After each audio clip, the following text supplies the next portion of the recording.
আমাদের অনন্য স্টোরি সকল প্রকার পার্ট গল্প দেখতে আমাদের চ্যানেলটি সাবস্ক্রাইব করে পাশে থাকা বেল আইকনটিতে ক্লিক করে অল নোটিফিকেশন অন করে দিন।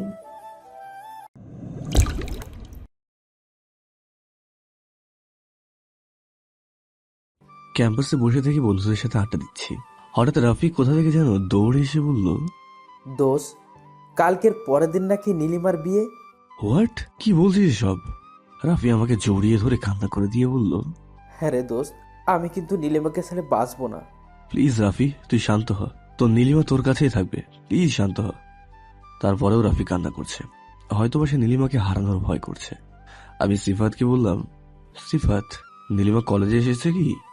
হ্যাঁ, দেখলাম তো। তুই আর মিমি যে নীলিমাকে এখানে নিয়ে আয়। ঠিক আছে, আমরা লিলিমাকে এখানে নিয়ে আসছি। এরপরে সিফাত আর মিমি নীলিমাকে আমাদের আড্ডাখানে নিয়ে আসার জন্য গেল। রাফি এখন আমাকে জড়িয়ে ধরে কান্না করেই চলেছে। আমি ওকে বললাম, দোস্ত কান্না করিস না, নিজেকে শক্ত কর, তোর ভালোবাসা তোর হয়েই থাকবে। রাফি কিছুটা শান্ত হয়ে আমার কাঁধ থেকে মাথা তুলে বলল, এবার আমার পরিচয়টা দিই। আমি শাহিদ হাসান সাহি, অনার্স তৃতীয় বর্ষের ছাত্র। আর এতক্ষণ যাদের কথা বললাম তারা হলো আমার বন্ধু রাফি, সিফাত আর মিমি। রাফির গার্লফ্রেন্ড হলো নীলিমা। তাদের রিলেশন চলছে প্রায় 1 বছর যাবত। তারা দুজন দুজনকে খুবই ভালোবাসে, কিন্তু হঠাৎ করে নীলিমার বিয়ের কথাটা শুনে খুব খারাপ লাগলো। আমি না হয় এখন প্রেম প্রীতি থেকে অবসর নিয়েছি, কিন্তু এইসবের ছ্যাঁকা খাওয়ার ব্যাপারটা তো বুঝি। হ্যাঁ, আমিও ছ্যাঁকা খেয়েছি। যেটা ঝোঁক এখনো সামলাতে না পেরে সবসময় আমি একটা উক্তি বলে থাকি। আমাদের বন্ধু মহলে আরেকটা বেস্ট কাপল আছে, আর তারা হলো সিফাত আর মিমি। তারাও একে অপরকে প্রচন্ড ভালোবাসে। একজন অন্যজনকে ছাড়া এক মুহূর্তও থাকতে পারে না। তাদের রিলেশনের বয়স প্রায় 3 বছর। অনার্স ফার্স্ট ইয়ারে তারা একে অপরকে ভালোবাসতে শুরু করে। তবে এখন তাদের দুজন পরিবারই ওদের সম্পর্কটা জানে আর মেনেও নিয়েছে। আর নেবে না বা কেন? সিফাতের মতো ছেলে পাওয়া এই যুগে মুশকিলের ব্যাপার। সিফাত সব দিক থেকেই ভালো, আচার আচরণ থেকে শুরু করে ফ্যামিলি পর্যন্ত সবকিছুই ভালো। মিমিও খুব সুন্দর একটা মেয়ে, ঠান্ডা মেজাজের, খুব ভদ্র। আমাদের সাথে একই ডিপার্টমেন্টে পড়ালেখা করে আর পড়াতেও ভালো। অপরদিকে রাফিও তেমনই, কিন্তু রাফির পরিবার একটু আর্থিক দিক থেকে দুর্বল হওয়ায় নীলিমার বাবা রাফিকে মেনে নিতে পারেনি। তবে আমাদের বন্ধুত্বের শিকলটা বেশ গভীর। এই পৃথিবীতে সুষ্ঠুভাবে চলার জন্য বা বেঁচে থাকার জন্য প্রয়োজন একটা সঙ্গী। তবে এখানে সঙ্গী বলতে আমি বিপরীত লিঙ্গকে উদ্দেশ্য করে বলিনি। এখানে বেঁচে থাকার জন্য সঙ্গী বলতে বুঝিয়েছি একজন বা একাধিকজন সৎ বন্ধুকে, যে আপনাকে ভালো কাজের পরামর্শ দেবে এবং বিপদ আপদে পড়লে আপনাকে সৎ উপদেশ দেবে। আর সেই সঙ্গের মাধ্যমে একটা ভালো ছেলে আপনার পথে যেতে পারে, আর এই সঙ্গের মাধ্যমে একটা ভালো ছেলে খারাপ পথে যেতে পারে, আবার একটা খারাপ ছেলে সঙ্গের মাধ্যমে ভালো পথে আসতে পারে। এই সম্পর্কে বিখ্যাত ফার্সি কবি শেখ সাদি বলেছেন, মন্দ লোকের সাথে যারা ওঠা বসা করে সে কখনোই কল্যাণের মুখ দেখতে পারবে না। সুতরাং আমাদের উচিত হবে বন্ধু বা সঙ্গী নির্বাচন করার সময় সব দিক বিবেচনা করে তা নির্বাচন করা। যেমনটা আমার বন্ধু মহল।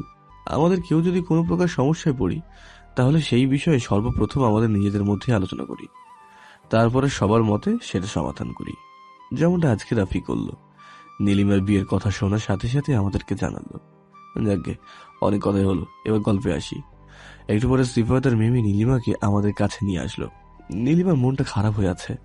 রাফিকে দেখে নীলিমা বলল, প্লিজ রাফি, তুমি কিছু একটা করো। রাফিকে কিছু বলতে না দিয়ে আমি নীলিমাকে বললাম, নীলিমা, তুমি কি রাফিকে ভালোবাসো? হ্যাঁ ভাইয়া, আমি ওকে খুব ভালোবাসি। কিন্তু তোমার তো বিয়ে ঠিক হয়ে গেছে, এখন কি করবে? এখন আমার আত্মহত্যা করা ছাড়া কোনো উপায় নেই, কারণ আমি রাফিকে ছাড়া বাঁচবো না। আত্মহত্যা করার কথা শুনে আমার প্রচুর পরিমাণে রাগ উঠল। আমি নীলিমাকে কষে একটা চড় দিয়ে বললাম, আত্মহত্যা কি সকল সমস্যার সমাধানের পথ? তুমি যদি আত্মহত্যা করো তাহলে রাফির কি হবে, তা ভেবে দেখেছো একবারও? নীলিমা কান্না করতে করতে বলল, এটা ছাড়া যে কোনো উপায় নেই ভাইয়া। কে বললো উপায় নেই? তুমি কি বাসা থেকে পালিয়ে এসে রাফিকে বিয়ে করতে পারবে? কি বলছিস এসব তুই? দেখ ভাই, এটা ছাড়া আমাদের কাছে আর কোনো উপায় নেই। আর তুই যদি এখন বিয়ে না করিস তাহলে তোরা দুজন একে অন্যকে সারা জীবনের জন্য হারিয়ে ফেলবি। এখন বল, তোরা পারবি কিনা? আমার কথা শুনে নীলিমা কিছুটা চুপ করে থেকে বলল, হ্যাঁ ভাইয়া, আমি পারবো। হ্যাঁ, আমিও রাজি। গুড, তাহলে আজকে তোদের বিয়ে। সিফাত, তুই আজকে রাতের জন্য একটা হোস্টেল বা বাসা বুক করবি, যেখানে আজকে রাফিয়া নীলিমার বিয়ে হবে। আরে বাসা নেওয়ার কি আছে, আমাদের একটা বাসা এখন ফাঁকা আছে, সেখানে হবে। ঠিক আছে। আর নীলিমা, তুমি সন্ধ্যা 7টার সময় সিফাত যেই ঠিকানা দেবে সেখানে চলে এসো। ঠিক আছে ভাইয়া। আর আসতে যদি কোনো প্রকার সমস্যা হয় তাহলে আমাকে জানাবে, আমি গিয়ে যেয়ে নিয়ে আসবো। আচ্ছা ভাইয়া। আজকে কেউ ক্লাস না করে বাসায় চলে আসলাম, কারণ আজকে রাফিয়া নীলিমার বিয়ে, তাই কিছু কাজ আছে, সেগুলো করতে হবে। বাসায় এসে বাইকটা পার্ক করে দরজার কাছে এসে কলিং বেল বাজাতেই মামি এসে খুলে দিল। মামি আমাকে এই সময় বাসার সামনে আসতে দেখে বলল, কি হয়েছে আব্বু তোর? এই সময় আসলে যে, কিছু হয়েছে নাকি? না মামি, আমি ঠিক আছি, এত চিন্তিত হওয়ার কিছু নেই। মামি আমার কপালে চুমু দিয়ে বলল, বারে, আমার একটা মাত্র ছেলে, তার জন্য চিন্তা না করে পারি? দেখি সাইড দাও, আমি একটু ফ্রেশ হয়ে আসি। ঠিক আছে, যা। আমি রুমে এসে ফ্রেশ হওয়ার জন্য ওয়াশরুমে ঢুকলাম। আসলে মামির কোনো ছেলে না থাকায় আমাকে নিজের ছেলে হিসেবে দেখে। শুধু মামি নয়, মামাও আমাকে তার ছেলের মতোই ভালোবাসে। আর হ্যাঁ, আমি আমার মামার বাসায় থেকে পড়ালেখা করি। আমার বাসায় নওগাঁ জেলায়। কোন এক কারণে আজ আমি আমার সেই সোনার শহর ছেড়ে রাজশাহীতে মামার বাসায় পাড়ি জমিয়েছি। তবে এখানে থাকার জন্য যথেষ্ট কারণও আছে। ওয়াশরুম থেকে ফ্রেশ হয়ে বের হলাম। একটু পরে জোহরের আজান দিল। নামাজ পড়ে লাঞ্চ করার জন্য নিচে আসলাম। নিচে নেমে দেখি মামার মামি সোফায় বসে আছে। আমি যেয়ে মামার মামির মাঝখানে গিয়ে বসলাম। মামা আমার হাতটা বুলিয়ে দিতে দিতে বলল, আব্বু, তোমার লেখাপড়া কেমন হচ্ছে? ভালো হচ্ছে মামা। মামা, তোমার একটা হেল্প লাগবে। আমার মামা হলো এই জেলার ডিসি। কি হেল্প আব্বু? আসলে মামা, আমার এক ফ্রেন্ড মানে রাফি একটা মেয়েকে ভালোবাসে, আর মেয়েটাও রাফিকে ভালোবাসে। কিন্তু সমস্যা হলো মেয়েটার বাবা মেয়েটির বিয়ে ঠিক করেছে, আর মেয়েটা মানে নীলিমা যদি রাফিকে না পায় তাহলে আত্মহত্যা করে ফেলবে। ও, তাহলে আমাকে কি করতে হবে? আমরা ঠিক করেছি আজকে রাফিয়া নীলিমার বিয়ে দিয়ে দেবো। আর দেখো, বিয়ে যদি না দিই তাহলে দুজন দুজনকে হারিয়ে ফেলবে।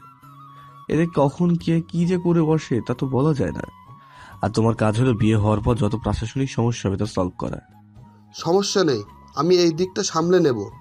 কিন্তু রাফির পরিবার, রাফি যদি মেয়েটাকে কখনো ছেড়ে দেয় তাহলে কিন্তু সমস্যা হতে পারে। না না, কখনো ছেড়ে দেবে না, এটা আমার বিশ্বাস। তারপরেও আমি ভালোভাবে বলবো। ঠিক আছে। তো আব্বু, কখন বিয়ে হবে? রাতে মামি। ও আচ্ছা, অনেক কথাই হলো, চলো এবার লাঞ্চ করবে। চলো। মামি, তিশা এখনো কলেজ থেকে আসেনি? তিশা হলো আমার একমাত্র মামাতো বোন, এবার মেডিকেল সেকেন্ড ইয়ারে। না, এখনো আসেনি, আজকে নাকি আসতে দেরি হবে। ও আচ্ছা, চলো, খাবে। চলো। তারপর মামা আর মামির সাথে লাঞ্চ করে কিছুক্ষণ কথা বলে রুমে এসে ঘুমিয়ে পড়লাম। বিকেলে ঘুম থেকে উঠে আসরের নামাজ পড়ে রুম থেকে বের হয়েছে। দেখি তিশা সোফায় বসে টিভি দেখছে। আমাকে দেখেই বলল, ভাইয়া, আজকে নাকি তোর কোনো এক বন্ধুর বিয়ে? হ্যাঁ রাফির তো। কিছু বলবি? বলছিলাম, তুই কবে বিয়ে করবি? আমার সম্পর্কে তো তুই জানিস, তারপরে আমি কথা জিজ্ঞাসা করছিস কেন? না, এমনি বললাম। আর তুই আর কতদিন এভাবে থাকবি? না আছে গার্লফ্রেন্ড, না আছে বউ। দেখ, তোর বন্ধু আজকে রাতে মজা নিবেনি। আমি তিশার মাথায় একটা চুটকি মেরে বললাম, বেশি বড় হয়ে গেছিস তাই না? শপিং মলে যাবো, তোর কিছু লাগবে? না, আমার কিচ্ছু লাগবে না, শুধু ফুচকা নিয়ে আসিস। ঠিক আছে, ফুচকা পাগলি একটা। মামিকে বলে বাসা থেকে বের হয়ে বাইকটা নিয়ে সিফাতকে ফোন দিয়ে শপিং মলে আসতে বললাম। আসলে তিশার সাথে আমার ভাই বোনের সম্পর্কের থেকে বেস্ট ফ্রেন্ডের সম্পর্কটা বেশি। আমার সাথে যে কোনো বিষয়ে নির্দ্বিধায় কথা বলে। শপিং মলে আসার একটু পরে সিফাত আসলো। সিফাত থেকে নিয়ে বিয়ের কেনাকাটা করতে লাগলাম। কেনাকাটা বলতে রাফির জন্য একটা শেরওয়ানি আর নীলিমার জন্য একটা শাড়ি, আর বাসার ঘর সাজানোর জন্য যাবতীয় সামগ্রী। বাজার করতেই সন্ধ্যা 7টা বেজে গেল। আমি বাজারগুলো সিফাতকে দিয়ে বললাম, সিফাত, তুই এগুলো তোর বাসায় নিয়ে চল, আমি আমার বাসা থেকে আসছি। ঠিক আছে, তাড়াতাড়ি আসিস। ওকে। আর মিমি না আসলে তুই ওকে গিয়ে নিয়ে আয়, ঠিক আছে? আচ্ছা। সিফাত চলে যাওয়ার পর আমিও বাইক নিয়ে বাসায় আসলাম। বাসায় এসে তিশাকে ওর ফুচকা দিয়ে আমি আমার রুমে যেয়ে ফ্রেশ হয়ে ড্রেসটা চেঞ্জ করে কিছু টাকা নিয়ে রুম থেকে বের হলাম। নিচে এসে দেখি মামি বসে আছে। আমি মামিকে বললাম, মামি, আজকে রাতে আমি বাসায় আসতে পারবো না। কেন বাবা? আজকে ওদের বিয়ে তো, আর বিয়েটা হচ্ছে সিফাতদের একটা বাসায়। বাসাটা শহরের বাইরে হওয়ায় সেখানে রাতে একাই থাকা সমস্যা। এই জন্য আমি আর কিছু বন্ধু মিলে সেখানে থাকবো। ঠিক আছে বাবা, সাবধানে থেকো। ওকে মামি। টাকা আছে তোমার কাছে? হ্যাঁ মামি, আজকে লাগবে না। আচ্ছা, ভালোভাবে যেও। আমি হ্যাঁ বলে বাইক নিয়ে আরো দুজন বন্ধুকে নিয়ে রওনা দিলাম সিফাতের বাসার উদ্দেশ্যে। প্রায় আধা ঘন্টা বাইক চালানোর পর পৌঁছে গেলাম বাসার ভিতরে। যে দেখি মিমি আর নীলিমার একটা ফ্রেন্ড বসে থেকে গল্প করছে। আমি আর বন্ধুরা মিলে রাফির ঘর সাজাতে লাগলাম, আর অন্যদিকে মিমি আর নীলিমার বন্ধু নীলিমাকে বিয়ের জন্য সাজাতে লাগলো। ঘর সাজানোর পরে আমি সিফাতকে বাইকের চাবিটা দিয়ে কাজী সাহেবকে নিয়ে আসতে পাঠালাম। সিফাত চলে যাওয়ার পরে রাফিকে শেরওয়ানি পরে দিয়ে রেডি করে রাখলাম। একটু পরে কাজী সাহেব আসলেন। আল্লাহর রহমতে ভালোভাবে রাফির আর নীলিমার বিয়েটা হয়েই গেল। কাজী সাহেবকে তার প্রাপ্যতা দিয়ে পাঠিয়ে দিলাম। বিয়ের কাজ শেষ করতে রাত 10:30 বেজে গেল। আমি আসার সময় কিছু খাবার এনেছিলাম, সেগুলো সবাই মিলে খেলাম। খাওয়া দাওয়া শেষে রাফিয়া নীলিমাকে ওদের রুমে পাঠিয়ে দিলাম। যাওয়ার সময় ওরা দুজনেই আমাকে জড়িয়ে ধরে কান্না করে দিল, আর আমার থেকে দোয়া নিয়ে রুমে গেল। ওদেরকে রুমে পাঠিয়ে দেওয়ার পর আমার দুই বন্ধু, মানে আমি যাদেরকে এখানে আসার সময় নিয়ে এসেছিলাম, তারা চলে গেল। এখন নতুন দাম্পত্যরা ছাড়া আমরা আছি এখানে মোট 4 জন। আমি, সিফাত, মিমি আর নীলিমার ফ্রেন্ড। আমি আর সিফাত একটা রুমে শুয়ে পড়লাম, আর মিমি আর নীলিমার ফ্রেন্ড একটা রুমে ঘুমাতে গেল। সকালে ঘুম থেকে উঠে সবাই মিলে একসাথে নাস্তা করছি। তখন সময় হয়তো 7টা থেকে 7:30 হবে। কলিং বেল বেজে উঠল। ওদের নাস্তা করতে বলে আমি দরজাটা খুলতে গেলাম। দরজা খুলে দেখি তোমার চোখ ছানা বড় হয়ে গেল, কারণ আমার সামনে দাঁড়িয়ে আছে 2 জন পুলিশ আর নীলিমার বাবা। নীলিমার বাবার দিকে তাকিয়ে একেবারে চোখ দুটি লাল হয়ে গেছে, বোঝা যাচ্ছে প্রচন্ড পরিমাণে রেগে আছে। আমাকে গম্ভীর গলায় বললেন, আমার মেয়ে কোথায়? আমি মুচকি হেসে বললাম, আপনার মেয়ে তার স্বামীর সাথে নাস্তা করছে। হোয়াট? হ্যাঁ, আপনার মেয়ে রাফিকে ভালোবাসে, আর আপনি রাফির সাথে আপনার মেয়ের বিয়ে দেবেন না, এই জন্য আমি ওদের বিয়ে দিয়ে দিয়েছি। এতক্ষণে নীলিমা, রাফি সহ সকলে আমাদের কাছে চলে এসেছে। আমার কথা শুনে নীলিমার বাবা তেড়ে এসে আমার শরীরটার কলার চেপে ধরে বলল, তোর সাহস কি করে হয় আমার মেয়েকে একটা... বলতেই নীলিমার দিকে তো নজর পড়লো। আমাকে ছেড়ে দিয়ে নীলিমার কাছে যেয়ে বলল, নীলিমা, এই ছেলে যা বলছে তা কি সত্যি? হ্যাঁ বাবা। নীলিমার কথা শুনে নীলিমার বাবা নীলিমাকে একটা সজোরে থাপ্পড় মেরে বলল, আজ থেকে আমার কোনো মেয়ে নেই, যে ছিল সে মারা গেছে। অফিসার, এদেরকে থানায় নিয়ে চলুন। নীলিমার বাবা চলে যাচ্ছে। নীলিমা ওর বাবার হাত চেপে ধরে বলল, বাবা, আমাদের মেনে নাও, আমি রাফিকে ছাড়া বাঁচবো না।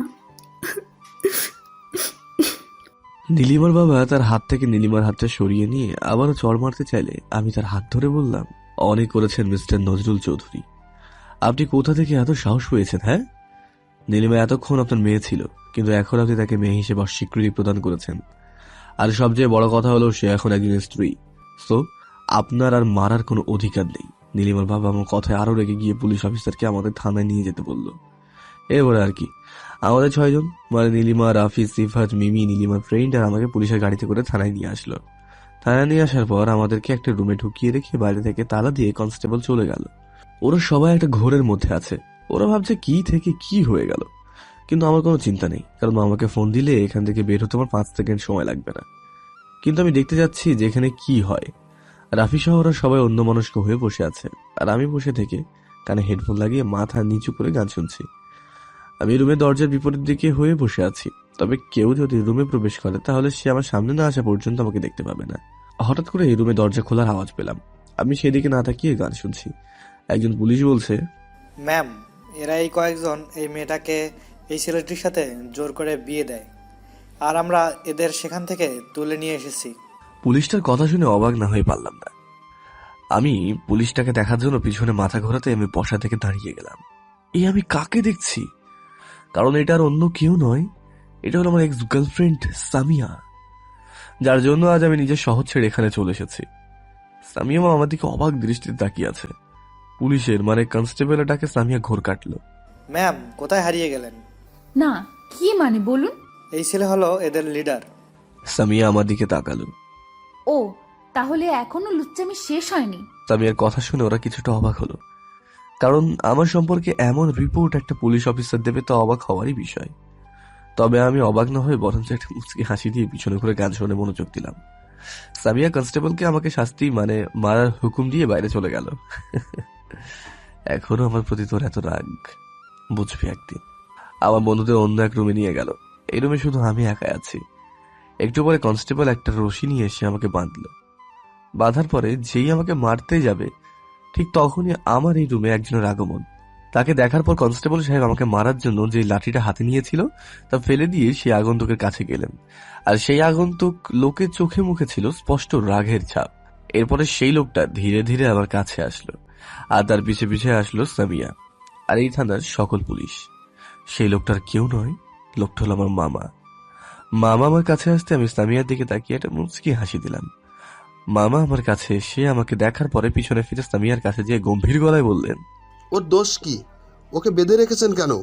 আসলে স্যার, এই ছেলেটা মেয়েকে জোর করে তুলে নিয়ে যেয়ে ওর বন্ধুর সাথে বিয়ে দিয়েছে। Just shut up. আপনি কি জানেন এই ছেলে কে? না স্যার। এটা হলো আমার ছেলে শাহিদ হাসান শাহী। ওর দোষটা কি জানেন? ওর দোষটা হলো সে এই মেয়েটাকে তার বন্ধুর সাথে বিয়ে দিয়ে আত্মহত্যা করা থেকে বাঁচিয়েছে, আর তাকেই আপনারা বেঁধে রেখেছেন। সরি স্যার, আমরা বুঝতে পারিনি। কনস্টেবল, ওনাকে ছেড়ে দিন।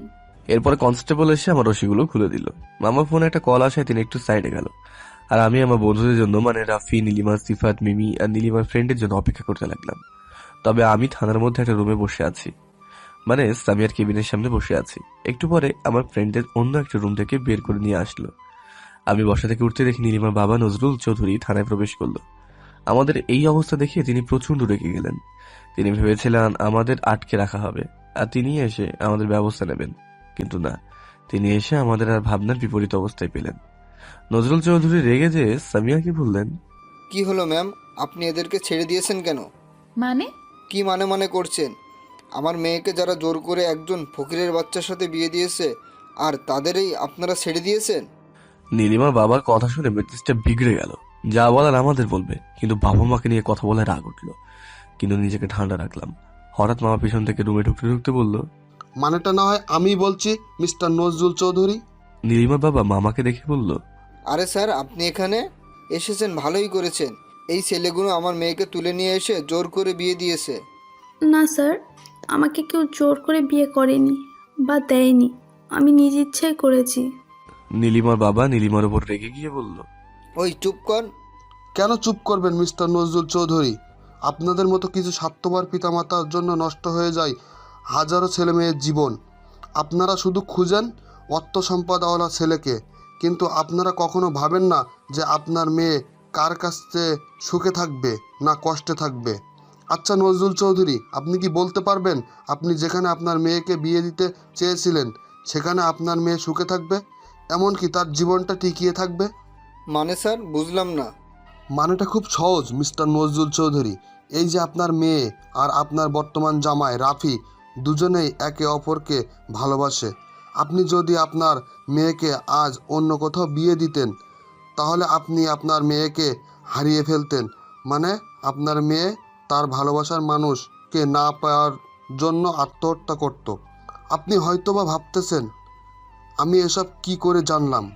এই যে এটা হলো আমার ভাগ্নে, সে আমাকে আপনার মেয়ের সম্পর্কে কাল বলে, আর এটাও বলে যে আপনার মেয়ে যদি রাফিকে না পায় তাহলে আত্মহত্যা করবে। আর আপনার মেয়েকে আত্মহত্যা এবং এই পৃথিবীতে সুখী মানুষ হিসেবে বাঁচিয়ে রাখতে গিয়ে আমার ভাগ্নে আজ পুলিশের হাতে বন্দি। তবে আপনি বলতে পারেন যে আপনার মেয়ে আপনাকে এই বিষয়ে জানানো না কেন। এর উত্তর আমি মনে করি আপনাকে না জানানো বা না বলাটাই ভালো, কারণ আপনার মেয়ে আপনাকে রাফির কথা বলেছিল, কিন্তু রাফি গরিব বলে আপনি মেনে নিতে পারেননি। আজও আপনি রাফিকে ফকিরের বাচ্চা উপাধি দিলেন। মামার কথা শুনে নীলিমার বাবা নিচের দিকে তাকিয়ে আছে। মনে হচ্ছে তার ভেতরে অনুশোচনা বোধ কাজ করছে। আর সামিয়া সহ এই রুমে যত লোক ছিল সবাই মামার মুখের দিকে তাকিয়ে মামার কথাগুলো শুনছিল। শোনেন, টাকা পয়সার মধ্যেই সুখ শান্তি থাকে না। আপনার অনেক অর্থ সম্পদ আছে, কিন্তু আপনার মেয়ে আপনার কাছ থেকে আলাদা বা অনেক দূরে, যেখানে থেকে আর ফিরে আসবে না। তাহলে কি হবে আপনার এত অর্থ সম্পদ থেকেও, যেখানে বাবার নামের ডাকটা আর শুনবেন না? কি হবে এত গাড়ি বাড়ি অর্থ সম্পদ থেকেও, যেখানে সন্ধ্যার পর বালিশে মাথা রেখে সন্তানের কথা ভেবে চোখের পানি দিয়ে বালিশ ভিজিয়ে? পরিশেষে আমি আপনার মেয়ের রাফির কাছে সুখে থাকবে, সুতরাং তাদেরকে মেনে নেওয়াই আপনার ইচ্ছে। মামার কথা শুনে সকলে স্তব্ধ হয়ে গেলাম। নীলিমার বাবা কিছুক্ষণ চুপ করে থেকে রাফির কাছে এসে রাফির হাত ধরে কান্না করতে করতে বলল, প্লিজ বাবা, তুমি আমাকে ক্ষমা করে দাও। আমি না বুঝে এতদিন তোমাকে অপমান করেছি। আমি এতদিন অর্থ সম্পদের মোহে পড়ে অন্ধ হয়ে গেছিলাম। আমি কখনো ভাবিনি আমার মেয়ে কার কাছে সুখে থাকবে আর কার কাছে দুঃখে থাকবে, কিন্তু আখতারুজ্জামান স্যারের কথা শুনে আমি বুঝতে পারলাম আমার মেয়ে তোমার কাছেই সুখে থাকবে।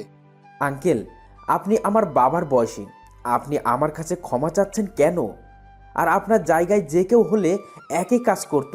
আমি আপনাকে আগেই ক্ষমা করে দিয়েছি। নীলিমার বাবা রাফিকে ছেড়ে দিয়ে এসে আমার মামাকে জড়িয়ে ধরে বলল, স্যার, আপনার জন্য আজ আমি আমার মেয়েকে সঠিক ছেলের হাতে তুলে দিতে পেরেছি। ধন্যবাদ আপনাকে। আমাকে ধন্যবাদ দেওয়ার কিছুই নেই, ওদেরকে মেনে নিলে আমি খুশি হব। ঠিক আছে স্যার।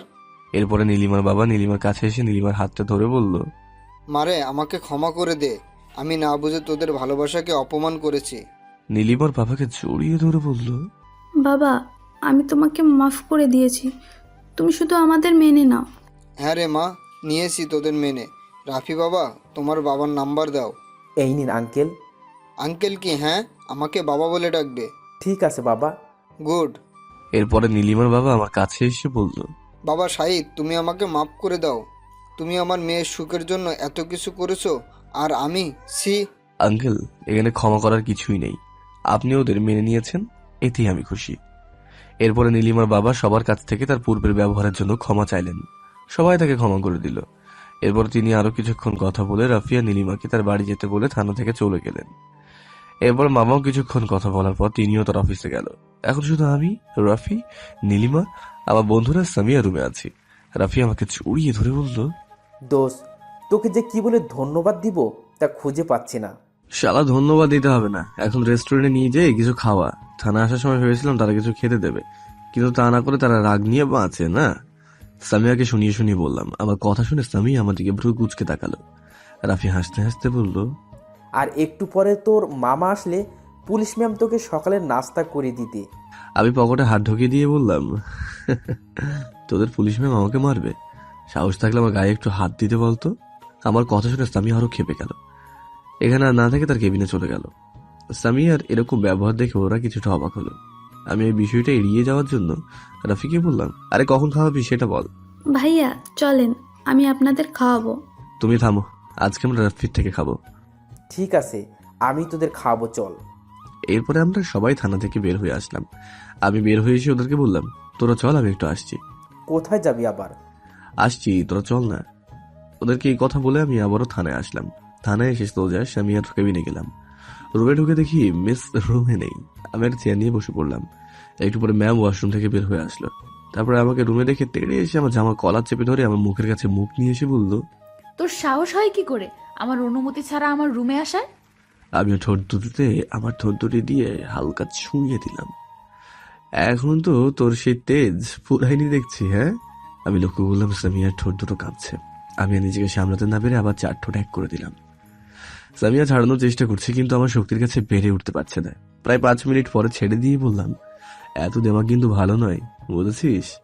আর মিষ্টির স্বাদটা কিন্তু অসাধারণ ছিল। বলে একটা চোখ টিপি দিয়ে রুম থেকে বের হয়ে আসলাম। মনে মনে ভাবছে, আমাকে কষ্ট দেওয়ার ফলে এখন হাড়ে হাড়ে টের পাবি মিস সামিয়া। আমি থানা থেকে বের হয়ে বাইরে এসে দেখি বন্ধুরা আমার জন্য অপেক্ষা করছে। আমাকে দেখে রাফি বলল, কিরে, কোথায় গিয়েছিলি? একটু কাজ ছিল, চল তাড়াতাড়ি।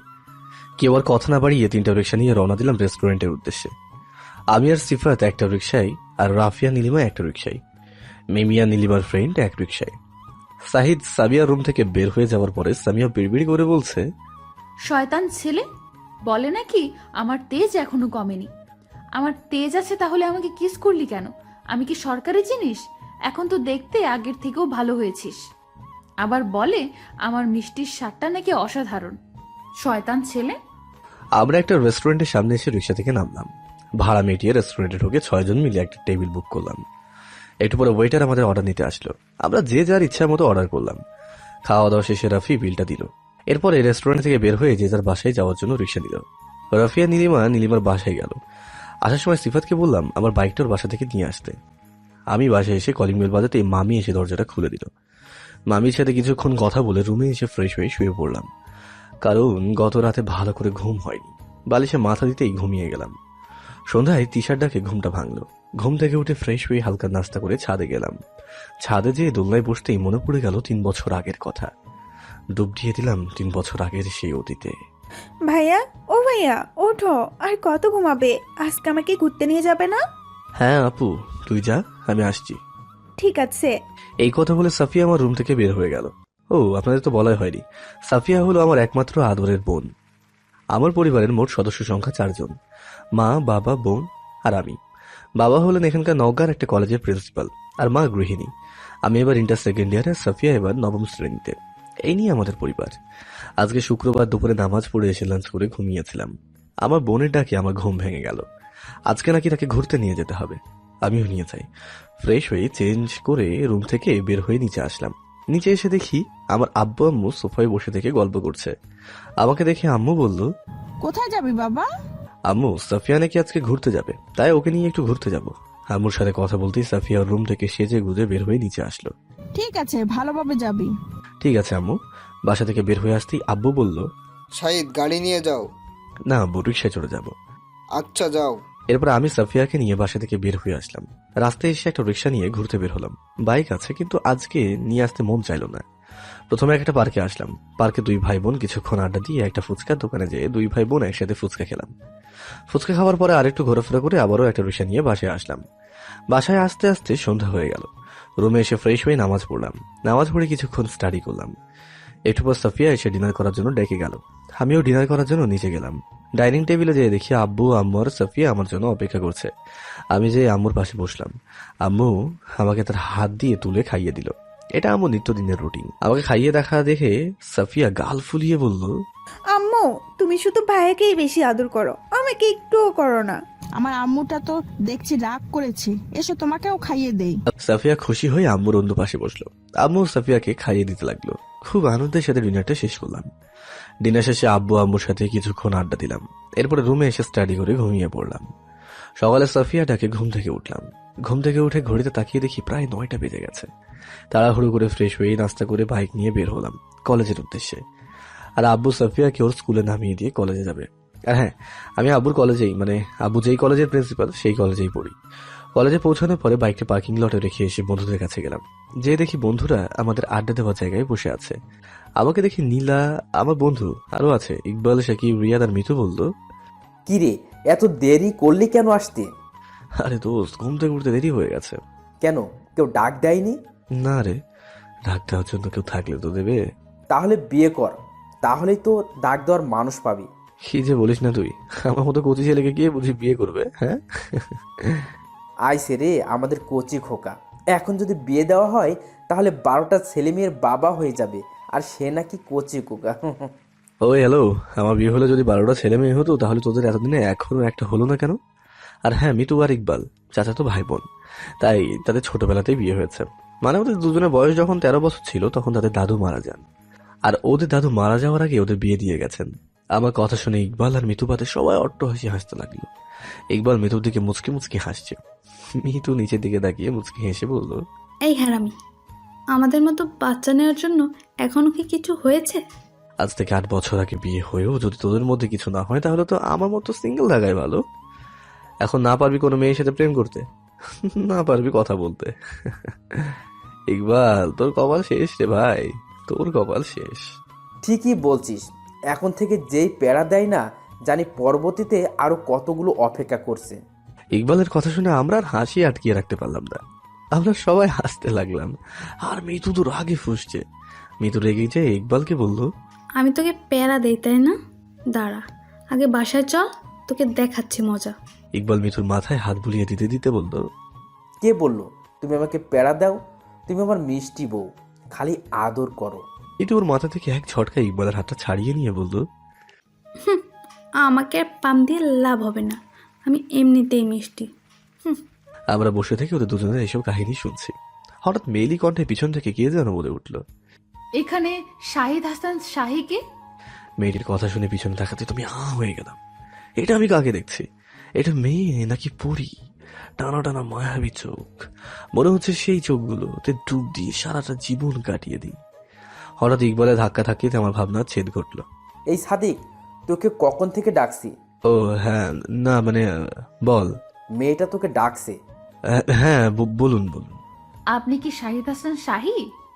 জি জি। আসলে আমি এই কলেজে ট্রান্সফার হয়ে এসেছি। প্রিন্সিপাল স্যারকে কিছু ভালো বন্ধুর কথা বললে তিনি আমাকে আপনার কাছে পাঠালেন। আমি কি আপনাদের বন্ধু হতে পারি? আমি কি বলবো ভেবে পাচ্ছি না। আমার ক্রাশ আমার জন্য এসেছে, আমার কাছে ফ্রেন্ড হওয়ার জন্য। ভাবা যায়। বন্ধু হতে পারো, কিন্তু তুমি করে বলতে হবে। মেয়েটি মুচকি হেসে বলল, ঠিক আছে, বলবো। ওফ, মুচকি হাসি দেখে তো আমি আবার ওই মেয়ের প্রতি ক্রাশ খেলাম। কি তার হাসি, মন যাচ্ছে সারাক্ষণ যেন তাকিয়ে থাকি। আমি বললাম, এসো পরিচয় করিয়ে দিই। এরপরে আমার সকল বন্ধুদের সাথে মেয়েটিকে পরিচয় করিয়ে দিলাম। আমি ওকে জিজ্ঞাসা করলাম, আচ্ছা তোমার নাম কি? আমার নাম সামিয়া আক্তার।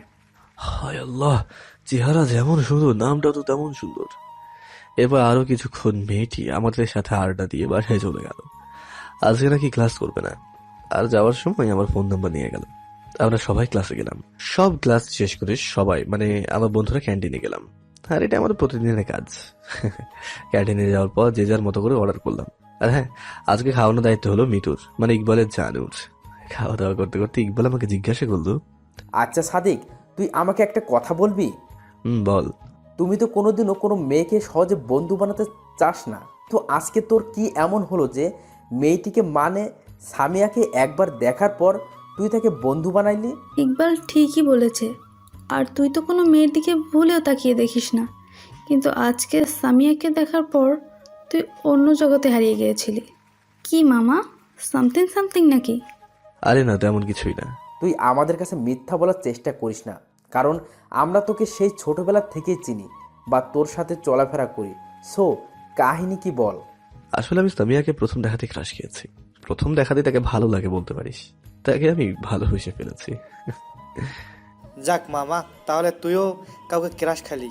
আরে কেরাস খাবে না কেন? আমাদের ভাবি কি দেখতে খারাপ নাকি? সাইদ, না কেরাস খাইলেও আমিও প্রপোজ করতাম। কি বললি? কি কিছু না, এমনি মজা করলাম আর কি।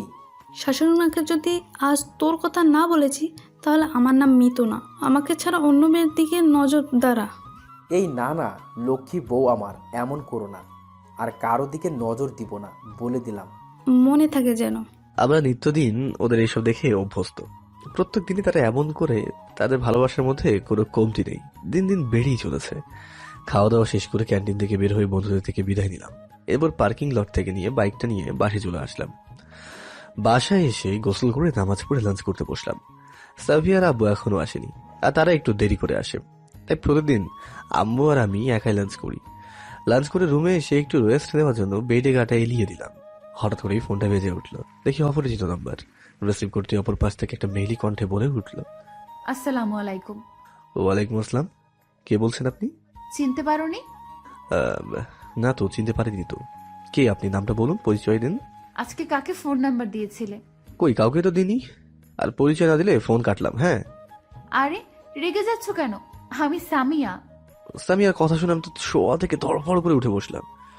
ও সামিয়া, সরি, আসলে বুঝতেই পারিনি। ঠিক আছে, সমস্যা নেই। তো ফোন দিয়েছো কি জন্য? কোনো দরকার নাকি? না, তেমন কিছু না। আমি ফোন দেওয়ায় তোমার সমস্যা হলো নাকি? আরে না না, অসুবিধা কেন হতে যাবে? আমি আবার ভাবলাম আমি ফোন দেওয়ায় তোমার জিএফ এর সঙ্গে কথা বলতে অসুবিধা হচ্ছে বুঝি। কি যে বলো না, আমার কোনো জিএফ নেই। সত্যি? কিন্তু তোমার তো খুশি হওয়ার কারণটা কি? হ্যাঁ, সেটা তুমি বুঝবে না। আর শোনো, আজকে বিকেলে ফ্রি আছো? হ্যাঁ, কেন? তোমার সাথে ঘুরতে যাব তাই। সামিয়ার কথা শুনে তোমার লুঙ্গি টানতে দেওয়ার মতো অবস্থা, কিন্তু নিজের আনন্দটাকে চাপা রেখে বললাম, কি তুমি আমার সাথে ঘুরতে যাবে মানে? আমার সঙ্গে তো তোমার তেমন পরিচয়ই নেই। আমি শহরে নতুন এসেছি, তাই ঘুরতে বের হব, আর সেটাও তোমার সাথে। ব্যাস, তুমি পরিচিত হও আর অপরিচিত হও, বিকেলে আমাকে নিয়ে ঘুরতে যাবে, এটাই ফাইনাল, বুঝেছো? ঠিক আছে মহারানী। এই, তুমি আমাকে মহারানী বললে কেন? মহারানী তো বিএফ আর জিএফ কে আদর করে বলে। সরি, ভুল হয়ে গেছে। তোমাকে আমার জিএফ করতে কতক্ষণ? এই, কিছু বললে? না তো। ঠিক আছে, আমি রেডি হয়ে থাকবো, তুমি আমার বাসার সামনে এসে ফোন দিবা। আমি তো তোমার বাসা চিনি না। আমার বাসার ঠিকানা তোমার ফোনে এসএমএস করে পাঠিয়ে দিচ্ছি। ওকে। ফোনটা রেখে ভাবতে থাকলাম, সামিও কি প্রথম দেখায় আমাকে ভালোবেসে ফেলেছে? আর তা না হলে আমার জিএফ না থাকার কথা শুনে কেন এমন বিহেভ করলো? এইসব ভেবে এখন লাভ নেই, ঘুমিয়ে পড়লাম। ঘুম থেকে উঠে দেখি 4:30 বাজছে। দ্রুত ফ্রেশ হয়ে আম্মুর কাছে যেয়ে বললাম, আম্মু আমি একটু ঘুরতে বের হচ্ছি। ঠিক আছে, তাড়াতাড়ি এসো। ঠিক আছে। ভাইয়া কোথায় যাবে? একটু বাইরে যাচ্ছে, তোর কিছু লাগবে? সাফিয়া কিছুক্ষণ ভেবে বলল, চকলেট আর ফুচকা নিয়ে এসো। কি তুই কি এখন ছোট বাচ্চা হয়ে আছিস? এই বয়সে কেউ চকলেট খায়? তুমি আনবে কিনা বলো। আচ্ছা বেশ ঠিক আছে, আমার একমাত্র বোন যখন নিয়ে আসতে বলেছে, আমি কি না নিয়ে আসতে পারি? তাড়াতাড়ি আসবে। আচ্ছা। এরপর আমি বাইক নিয়ে বের হলাম সামিয়ার দেওয়া ঠিকানায়, মানে সামিয়ার বাসায়। আমার বাসা থেকে সামিয়ার বাসাটা বেশ দূরে, প্রায় 25 মিনিট বাইক চালানোর পর সামিয়ার বাসার সামনে এসে পৌঁছালাম। বাইকে বসে দেখেই সামিয়ার কাছে ফোন দিয়ে বাসা থেকে বের হয়ে আসতে বললাম। একটু পর সামিয়া ওর বাসা থেকে বের হয়ে আসলো। আমি সামিয়ার দিকে তাকিয়ে তো আবারও ক্রাশ খেলাম। কি আছে এই মেয়েটার প্রতি যা বারবার আমাকে তার প্রতি আকর্ষিত করে? নীল কালারের শাড়ি, ঠোঁটে গোলাপি লিপস্টিক, আর হালকা মেকআপে যা লাগছে না, বলে বোঝাতে পারবো না। সামিয়া আমার সামনে এসে তুড়ি মেরে বলল, এই যে মিস্টার, কি দেখো এমন হা করে? আমি সামিয়ার দিকে তাকিয়ে থেকে বললাম, তোমাকে দেখছি মন চাচ্ছে সারা জীবন এইভাবে তাকিয়ে থাকি। সামিয়া কিছুটা লজ্জা পেয়ে মাথা নিচু করে বলল, তাই? বাইকে ওঠো। এরপরে সামিয়া আমার বাইকে উঠলো, আর আমি ওকে নিয়ে ঘুরতে বের হলাম। সামিয়ার বাসা থেকে খানিকটা দূরে যাওয়ার পরে বাইকের গতিটা বাড়িয়ে দিলাম। বাইকের গতি বাড়িয়ে দেওয়ার জন্য সামিয়া আমার কাঁধে হাত রেখে জড়িয়ে ধরলো। আমি কিছুটা অস্বস্তি বোধ করছি, কারণ সামিয়া আমার জীবনে প্রথম মেয়ে যে আমার বাইক এত ঘনিষ্ঠভাবে বসে আছে। আমি সামিয়াকে নিয়ে একটা পার্কে আসলাম। বাইক থেকে নেমে ওকে নিয়ে একটা গাছের নিচে বসলাম। দুজনে কিছুক্ষণ আড্ডা দিলাম। এরপর আমি সামিয়াকে নিয়ে কিছু জায়গায় ঘোরাফেরা করে দুজনে নিয়েই ফুচকা খেয়ে ওকে ওর বাসায় নামিয়ে দিয়ে বাসায় আসলাম। বাসায় আসতে সন্ধ্যা হয়ে গেল। বাসায় যেয়ে সাফিয়াকে ওর ফুচকা চকলেট দিয়ে রুমে আসলাম। রুমে এসে ফ্রেশ হয়ে নামাজ পড়ে স্টাডি করতে বসলাম। এরপর ডিনার করে রুমে এসে ঘুমিয়ে পড়লাম। সকালবেলা ঘুম থেকে উঠে নাস্তা করে কলেজে গেলাম। বন্ধুদের কাছে কিছুক্ষণ আড্ডা দিয়ে ক্লাসে আসলাম। কিন্তু সামিয়া এখন আসলো না কেন?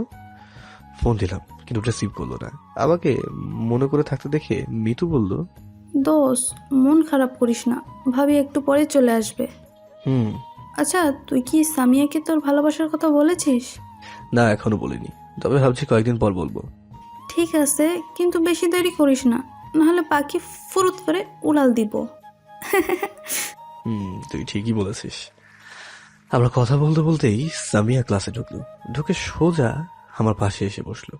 এতে ক্লাসের স্টুডেন্টরা কিছুটা অবাক হলো, কারণ আজ পর্যন্ত কোনো মেয়ে আমার পাশে বসেনি। সামিয়া আমার পাশে বসতেই আমি সামিয়াকে বললাম, আসতে এত দেরি হলো কেন? রাস্তায় রিক্সা পাচ্ছিলাম না তাই। ও, কিন্তু আমার ফোনটা তো রিসিভ করবে। জানো তোমার জন্য আমার কতটা চিন্তা হচ্ছিল। কেন কেন? আমার জন্য তোমার এত চিন্তা কিসের? আমিও প্রতি উত্তরে একটা মুচকি হেসে বললাম, সেটা তুমি এখন বুঝবে না, তবে সময় আসুক ঠিকই বুঝতে পারবে। তাই? হ্যাঁ। এরপরে ক্লাসে স্যার আসলেন। একে একে সব ক্লাস করলাম। ক্লাস শেষ করে আমি, সামিয়া, ইকবাল, মিতু, নীলা, রিয়াদ, সাকিব এই কয়জন ক্যান্টিনে গেলাম। আজকে আমি ওদেরকে খাওয়ালাম। ক্যান্টিন থেকে বের হয়ে আমি সামিয়াকে একটা রিক্সায় উঠিয়ে দিয়ে ওর বাসায় পাঠিয়ে দিলাম। আর হ্যাঁ, বাসা সামিয়ার বাসা থেকে বিপরীত দিকে। আমিও বন্ধুদেরকে বলে বাইক নিয়ে বাসায় আসলাম। এইভাবে কেটে গেল একটা মাস। আর এই 1 মাস সামিয়া আর আমি অনেকটা ক্লোজ হয়ে গেছি। সে আমার অনেক কেয়ার করতে লাগলো। সামিয়া মাঝে মাঝে আমাদের বাসায় আসে। আমার আব্বু আম্মু জানে আমরা ফ্রেন্ড, তবে আমি এখনো সামিয়াকে আমার ভালোবাসার কথা বলিনি। আজকেও মহারানী, সরি, এখন তো মহারানীও বলা যাবে না। মানে সামিয়া বায়না ধরেছে আজকে বিকালে ওকে নিয়ে ঘুরতে যেতে হবে। বিকালে ঘুম থেকে উঠে ফ্রেশ হয়ে ফোনটা হাতে নিয়ে দেখি সামিয়ার 50টা মিসড কল। হায় আল্লাহ, আজকে কপালে নিশ্চয়ই খারাপ কিছু আছে, কারণ যেই কদিন ঘুরতে যাওয়ার সময় সানিয়া আমাকে ফোনে না পেয়েছে, সেই কদিন সামিয়া সোজা আমার বাসায় চলে এসেছে। তাড়াতাড়ি করে নিচে এসে দেখি আজকেও তার ব্যতিক্রম হয়নি। ম্যাম সোফায় বসে থেকে আম্মা সাফিয়ার সাথে গল্প করছে, আমাকে দেখেই দাঁড়িয়ে গেল। এরপর আমি আম্মুকে বলে সামিয়াকে নিয়ে ঘুরতে বের হলাম। বাইক নিয়ে আসলাম আব্দুল জলিল শিশু পার্কে। বেশ কিছুক্ষণ ঘোরাফেরা করার পরে সামিয়াকে নিয়ে একটা ফাঁকা জায়গায় বসলাম। আমি সামিয়াকে জিজ্ঞাসা করলাম, সামিয়া তোমার কি বিএফ আছে? না, নাই, তবে একজনকে নিজের থেকেও বেশি ভালোবাসি। সামিয়ার কথাটা শুনে আমার চারপাশ অন্ধকার হয়ে গেল। ভালোবাসার কথাটা না বলতেই আমি দেবদাস হয়ে গেলাম।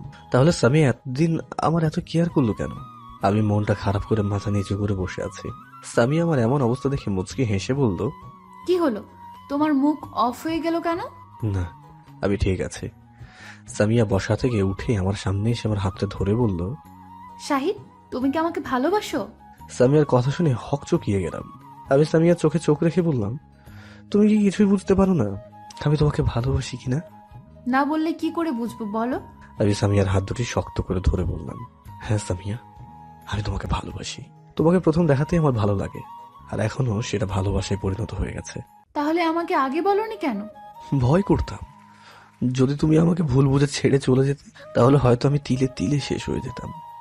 এতটাই ভালোবেসেছিলাম তোমাকে, কিন্তু আজ তোমাকে আমার সেই জমানো কথাগুলো না বলার জন্য আজ তার চেয়েও বেশি কষ্ট পেতে হচ্ছে। কেন? আমার মনের কথাগুলো তোমাকে না বলার জন্য।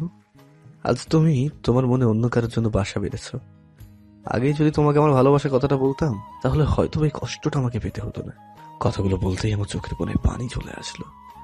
সামিয়া তার আঙ্গুল দিয়ে আমার চোখের পানি মুছে দিয়ে বলল, আই পাগল, আমি আমার মনে কার জন্য ভালোবাসা বেঁধেছি জানো? যার জন্য আমি আমার মনে বাসা বেঁধেছি সে আর কেউ নয় রে পাগল, সেটা তুমি। তোমাকেও আমি প্রথম দেখাতেই ভালোবেসে ফেলেছি। আর তোমাকে ভালো না বাসলে তোমার এত কি আর তোমার সাথে এত ঘোরাফেরা করতাম বলো? আমি সামিয়ার কথা শুনে অবাকের উপর অবাক হয়ে গেলাম। আমি সামিয়াকে জড়িয়ে ধরে বললাম, তাহলে তুমি আমাকে আগে বলনি কেন? জানো কতটা কষ্ট পেয়েছে। তাই? হ্যাঁ মহারানী, তুমি আমাকে কখনো ছেড়ে যাবে না তো? না মহারাজ, কখনো তোমাকে ছেড়ে যাব না। ছেড়ে গেলে কিন্তু আমি বাঁচবো না। সামিয়া আমার কথা শুনে আমার মুখে হাত দিয়ে বলল, আর কখনো মরার কথা বলবে না, আর আমি তোমাকে কখনোই ছেড়ে যাব না। বলেই আমার কপালে একটা চুমু দিল। এরপরে খুশি মনে কিছুক্ষণ ঘোরাফেরা করে সামিয়াকে ওর বাসায় নামিয়ে দিয়ে গেলাম। নামিয়ে দেওয়ার পর সামিয়া আমাকে ওর বাসায় যেতে বললো, কিন্তু আমি গেলাম না। বাসায় এসে আম্মু আব্বু আর সাফিয়ার সাথে কিছুক্ষণ আড্ডা দিয়ে রুমে আসলাম। এরপরে ডিনার করে ছাদে যেয়ে সামিয়ার সাথে ফোনে কিছুক্ষণ কথা বলে রুমে এসে শুয়ে পড়লাম। সকালে ঘুম থেকে উঠে ফ্রেশ হয়ে নাস্তা করে কলেজে গেলাম। ক্লাস করে বন্ধুদের সাথে কিছুক্ষণ আড্ডা দিয়ে ওদেরকে নিয়ে একটা রেস্টুরেন্টে গেলাম। আমি ওদেরকে ইচ্ছে মতো খেতে বললাম।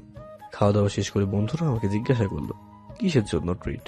তারপরে আমি ওদেরকে আমার আর সামিয়া সব কাহিনী বললাম। সামিয়া মাথা নিচু করে বসে আছে। এরপরে বাসায় আসলাম। বাসায় এসে গোসল করে নামাজ পড়ে লাঞ্চ করে ঘুমিয়ে পড়লাম। লেখাপড়া করে আড্ডা দিয়ে সামিয়াকে নিয়ে ঘোরাফেরা করে কাটিয়ে গেল একটা বছর। সামিয়া আর আমার ভালোবাসা আগে থেকে অনেক জোরালো হয়েছে, তবে মাঝে মাঝে সামিয়া আমাকে সন্দেহ করে। আর আমি যদি মেয়েদের সাথে বন্ধুদের সাথে কথা বলি তাহলে আমার সাথে ঠিক মতো কথা বলে না। আমিও তেমন কিছু মনে করি না, হয়তো ভালোবাসাটা বেশি হওয়ার জন্য এমন করে, বা আমার প্রতি এখনো পূর্ণ বিশ্বাস জন্ম নেয়নি তাই এমনটা করে। পরবর্তীতে হয়তো ঠিক হয়ে যাবে। আর কয়েকদিন পর আমাদের ইন্টার ফাইনাল ইয়ার পরীক্ষা। এখন লেখাপড়ায় একটু বেশি সময় দিতে হচ্ছে, যার ফলে সামিয়াকে বেশি সময় দিতে পারি না। পরীক্ষা শুরু হয়ে গেল। পরীক্ষার মধ্যে সামিয়াকে নিয়ে তেমন ঘোরাফেরা করা হয়নি, শুধুই কথা বলা হয়। আজকে পরীক্ষা শেষ হলো, আল্লাহর রহমতে ভালোভাবেই পরীক্ষা দিলাম।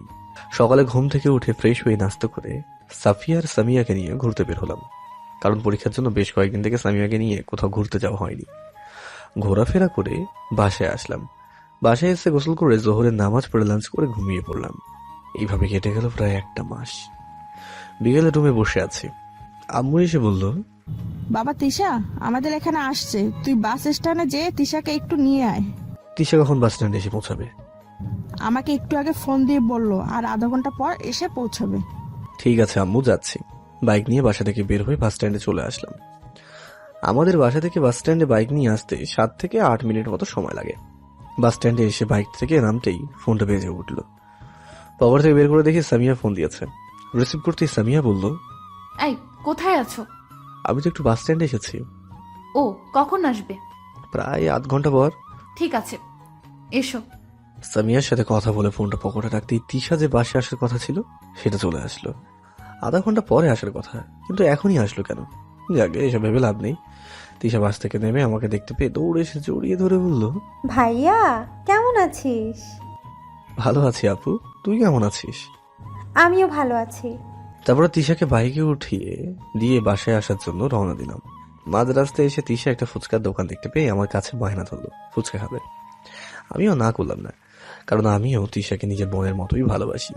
বাইক থেকে নেমে দুজনে ফুচকার দোকানে গিয়ে বসলাম। তিশা আর আমি পাশাপাশি বসলাম। ফুচকার দোকানদার রাস্তার পাশে হওয়ায় যে কেউ আমাদেরকে রাস্তা থেকে স্পষ্টভাবে দেখতে পাবে। একটু পর ফুচকাওয়ালা মামা এসে একটা প্লেটে ফুচকা দিয়ে গেলেন, তবে এক প্লেটই ডাবল প্লেটের ফুচকা ছিল। আমি তিশাকে ফুচকা খাইয়ে দিচ্ছি আর তিশা আমাকে খাইয়ে দিচ্ছে। আর হ্যাঁ, ছোটবেলায় যখন তিশা আমাদের বাসায় থাকতো তখন থেকেই তিশা আমার হাতে খাবার তুলে খেত। বলতে পারেন আমার হাতে খাবার খাওয়া ছাড়া তিশার পেটটা ভরে না, তাই এই অভ্যাসটা এখনো আছে। হঠাৎ করে কে যেন এসে আমার শার্টের কলা চেপে ধরলো। তাকিয়ে দেখি সামিয়া, আর আগে চোখ মুখ লাল হয়ে গেছে। আমাকে কিছু বলতে না দিয়ে সামিয়া ঠাস ঠাস করে দুইটা চড় মেরে বলল, এইটা তোর বাস স্ট্যান্ড? বাস স্ট্যান্ডের নাম করে তুই এখানে মেয়ে নিয়ে ফুর্তি করছিস? সামিয়া, সামিয়া আমার কথাটা তো শোনো। কি শুনবো? হ্যাঁ, আমাকে ছেড়ে তুই অন্য মেয়ের সাথে নষ্টি ফষ্টি করে বেড়াচ্ছিস? কেন তুই আমার ভালোবাসা নিয়ে খেললি? সামিয়া প্লিজ, প্লিজ তুমি আমার কথাটা শোনো। সামিয়া ওর পা থেকে জুতো খুলে আমার গালে দুইটা মেরে বলল, তুই আর কখনো আমার নাম মুখে নিবি না। তোকে ভালোবাসাটাই আমার জীবনের সবচেয়ে বড় ভুল। তোকে ভালো মনে করে তোর সাথে সম্পর্ক করেছিলাম, কিন্তু কি করলি এটা? তুই একটা প্রতারক। তুই কখনো আমার সামনে আসবি না। তোকে দেখে এখন আমার ঘৃণা হয়, জাস্ট ঘৃণা। এই কথাগুলো বলে সামিয়া চলে গেল। তিশা ওকে থামিয়ে কিছু বলতে চাইলে আমি তিশাকে থামিয়ে দিলাম, কারণ এতদিনে সে আমার ভালোবাসাটাকে বুঝতে পারলো না। এতক্ষণ অনেক লোক জড়ো হয়েছে, সবাই আমাকে নিয়ে বাজে মন্তব্য করছে। আমি তাদের কাছে হয়ে গেলাম প্লে বয়, কিন্তু কেউ আমার কাছে এসে সত্যিটা জানতে চাইলো না। আমি আর কিছু না বলে দোকানদারের বিল মিটিয়ে তিশাকে নিয়ে বাসায় আসলাম। বাসায় এসে ফ্রেশ হয়ে শুতে থেকে ভাবতে লাগলাম, কি হয়ে গেল? সামিয়া একটা ছোট্ট বিষয় নিয়ে এইরকম বিহেভ করবে তা আমি স্বপ্নেও ভাবতে পারিনি। সন্দেহ করাটাই স্বাভাবিক ছিল, কিন্তু সে তো বিষয়টা আগে ভালোভাবে জানবে। হঠাৎ এসে আমার রুমে এসে আমার পাশে এসে বসলো। ভাইয়া, আমার জন্য আজ তোর এমন হলো, প্লিজ তুই আমাকে মাফ করে দে। আরে পাগলি, এটা স্বাভাবিক ব্যাপার, পরে এমনিতে ঠিক হয়ে যাবে। চল নিচে যাই। চলো।